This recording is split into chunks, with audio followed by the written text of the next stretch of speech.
Hi everyone, I hope you're having a wonderful week. Over the course of the last several weeks in this class, we have discussed descriptive writing, which means including all five senses. It's really important to use really strong description when we're writing.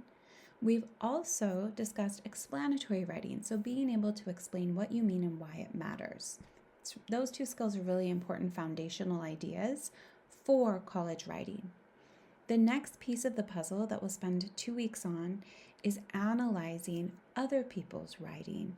This is super important because you will do this in history classes, you'll do this in philosophy classes, in psychology classes. Basically, all of your classes will ask you to look at an article or a reading and then tell about it. And even in advanced math classes, you'll need to understand other people's research on mathematical functions and problems. Pretty cool stuff. So today you're going to learn some really important skills, and all of our assignments this week go together. So if you're having a hard time, you can always pause this lecture, look at the assignments, and then come back to the lecture, and that's okay. Okay. After you listen to the lecture, make sure you type in one thing you heard on the lecture in the box below. Some people are submitting not this document, but something else. So I put at the top, this entire document is due. Please download and type into the document and then submit it. I provide it on Google Docs and Word just to make your life a little bit easier. If you use Pages, it will open in Pages as well. So our entire semester is about food because we all have food in common. Food tells us a lot about ourselves and our communities and our world. But we also know that a reality of the world right now is that some people don't get enough food. In order to understand the article that we're reading this week, which is longer, I encourage you to watch this YouTube video and tell me one thing you learned. The article also discusses similar topics, so it's nice to kind of have some common language before you read the article. And normal people do this. When we're trying to understand something, we research online, we Google it, we watch videos. It's normal, right, to get lots of information about a topic when we're trying to understand it. This will help us read and interpret complex ideas. So to be perfectly honest, when I read a really tricky philosophy article, often I'll look up the author. I look up what their worldview is. I look up what other people say about them before I read the really tricky article because I want to know what I'm getting myself into. So that's why I show you the video above, so you can be prepared to read and interpret a complex text. The reading we're going to consider this week is The People Who Feed America Are Going Hungry. It's an article by Orella Horn-Muller. It's published year before last, July 17, 2024 in Grist. It's an online magazine. And this person did investigative reporting with agricultural workers, so people who plant and harvest the food that we across America eat every day. She found that often those people are underrepresented in the world for lots of reasons, because they are not usually paid a living wage, because many of them are undocumented, and because of these two reasons, they often don't have access to the food that they grow. And so they grow it, they harvest it, and they can't afford to buy it. But they also don't get food stamps or SNAP benefits because they're undocumented. And so it's a really big problem that people should be talking about. To give you a little more background, this is a YouTube short. You're going to watch it and then just say what stands out to you. That should get your brain ready to read the article. When you read The People Who Feed America Are Going Hungry, you're going to see that it opens in a Google Doc. The reason for this is two. One, I need you to annotate it using the annotation tool on Canvas. That's a separate assignment. If you want to pause this video and go do that, I think that would be smart to do. But the other reason is that the article is a little bit too long for us to just have embedded in this document. And so when you click on that there, it should take you to it. It was published in both Spanish and English. You're welcome to read in the language that feels comfortable to you. I'm going to click on it so you can see. It's a PDF version that I put in Archive today so that you wouldn't have to pay for it online, because this is a zero cost class. If you look through, The links might not work. Oh, maybe they will. But you can read the entire text. You do not have to use these page numbers because it was printed online.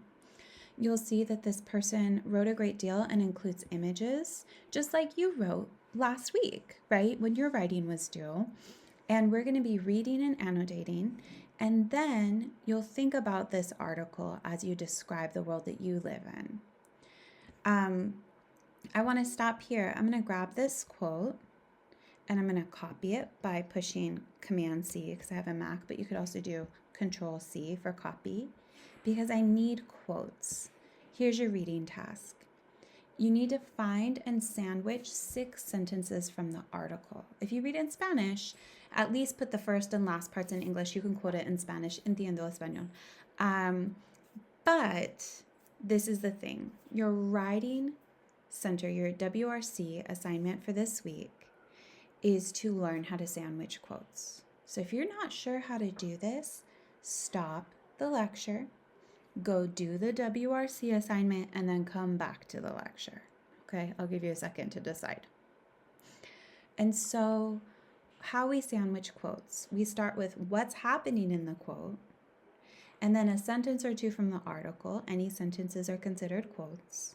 And then why it matters. Some people aren't used to that, so I even put sentence starters from a college textbook called They Say, I Say. I'm sneaky. What I like to do is put the quote first, and then if I look above, I'm going to say Hornmuller, because we always go by last name, illustrates, which just means uses an example to explain, quotation mark, and then good.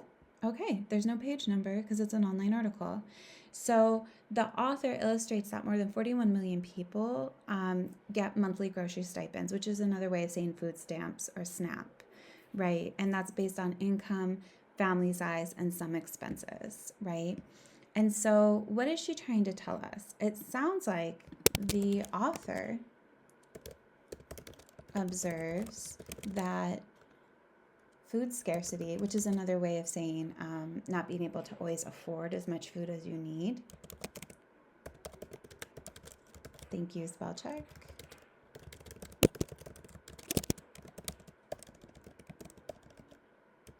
You can tell I'm not copying and pasting it because you saw me backspace. So the author observes that food scarcity is common in the United States. We have the quote, Hornmuller illustrates, more than 41 million people nationwide rely on monthly grocery stipends, which are based on income, family size, and some expenses, right? And then you're like, well, what do I say about it? It seems like it's all there. I love these sentence starters. I would encourage you to use different ones every time. If you repeat the same one, your professors are going to think you just repeat yourself, which is why I gave you more than one. So although food scarcity may seem a concern only to a small group of Americans, it should in fact concern anyone who cares about children or adults who experience hunger, right? In a country,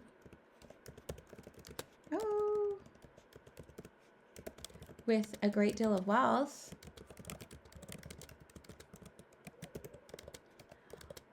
everyone should have access to food. That's what I believe. Maybe you don't believe that, and that's okay. And so it's even telling me, put a comma there. Cool. And there should be one here too. Okay. I have a capital that shouldn't be capitalized. There you go. And so I have about 2 sentences after the quote, a sentence before, all good. And I'm thinking about the quotes. What I would like you to do is do this in your own words. And don't worry too much if it's like perfect or polished or am I saying the right thing or does this make sense? The idea is that you're practicing the skill of sandwiching quotes, which for some people will feel very comfortable. You're going to pick 6 quotes that you think are the most important. And like you saw, I just copied and pasted it over from the PDF, so it's not a huge deal. After you read, you will look at this through a college lens. This author uses evidence. And then in the future in our writing, we'll use evidence. The author quotes experts, which is important because you'll do that in your future writing. And we wonder, how does this shape our understanding of the issue? Does this person make us believe their opinion? Do we believe their research? And if so, why? And if not, why not? I think this author does a really good job of using citations. So she says people's names and how she found this information. She'll give us numbers, just like above, right? That 41 million people, that's statistics. She'll use expert testimony from people who are experiencing this issue. And this is my favorite academic word. She uses appositives. Dr. Smith, comma, a leading researcher in the field, comma, argues. What a beautiful way to explain how you know, right? I wonder what appositive you would use for yourself. Would you say Yelena, comma, expert nail technician, comma, understands what it means to work hard every day? That would be so cool. You're going to choose one question to answer about the article and one vocabulary word to describe the article, okay? At the end, I want you to do a little reflection because we're going to use it for next week. I would like you to please either do a good Google or use your personal experience. This is Riverside County, cute. Food scarcity is a real issue. These are all the places that accept either SNAP benefits, WIC, so that's women, infants, and children, or food stamps, if that's what you call them, in Riverside that I could find. So like Winco and Food for Less, but also St. Christopher's Parish gives out food. Food scarcity is a real issue. Write a reflective paragraph in which you either research options for students at Riverside City College who might face food scarcity. You can Google and share what you learned in your own words. I should put a parentheses there. Or share ideas for students who might be hungry from your own personal experience. So the idea is I want you to write for real people. Pretend there's a student at Riverside City College who's experiencing food scarcity. What can they do? Either Google and help them out, or give some advice from personal experience, which is okay. Help them out. Try to write 500 words. It should be in your own voice. This is really just you being a person thinking about this, and I'm just here watching and cheering for you. Next week, you're going to compare the quotes above to your personal experience in one piece of writing, and I'm actually going to ask you to share a Google map. And so it'll be really hard to fake it if you try to use AI. Please don't use AI. It's not helpful for you, for your learning. You're going to do a great job. Please note that people who have been leaving all the boxes incomplete, I can't grade it as complete. And I want to give you a really good grade for this. Let me know if you have questions, and I hope you enjoy thinking about the world and maybe helping other students with your ideas. Have a good day.